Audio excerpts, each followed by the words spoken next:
ঘরের বউটা যদি ভালো হয় তাহলে একজন বেকার পুরুষও প্রতিষ্ঠিত হয়ে পড়ে, আর ঘরের বউটা যদি খারাপ হয় তাহলে একজন প্রতিষ্ঠিত পুরুষ মানুষও চোখের পলকে ধ্বংস হয়ে যেতে পারে।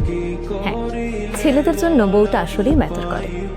ঘরের বউটা যদি ভালো হয় তাহলে দেখবেন একজন বেকার পুরুষও ধীরে ধীরে সফলতার দিকে এগিয়ে যাচ্ছে, কারণ একজন জীবনসঙ্গিনী শুধুমাত্র পাশেই থাকে না, বরং তার অদৃশ্য শক্তি দিয়ে স্বামীর সকল হতাশাগুলো দূর করে তাকে সফলতার দিকে নিয়ে যায়।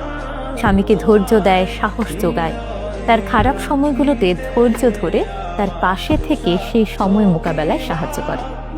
ফলে ছেলেরা ভেতর থেকে অন্যরকম একটি শক্তি অনুভব করে, আর এই শক্তি তাকে ঠেলে সফলতার দিকে নিয়ে যায়।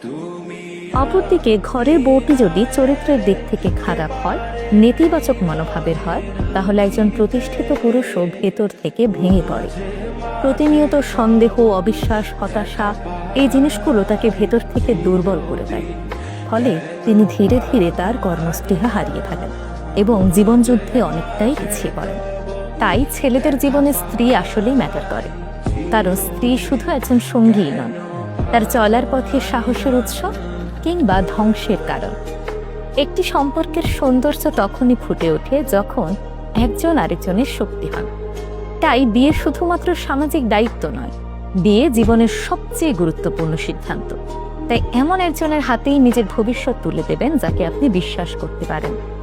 এমন একজনকেই বেছে নেবেন যার কাছে আপনার স্বপ্নটা তার স্বপ্নের মতোই গুরুত্বপূর্ণ।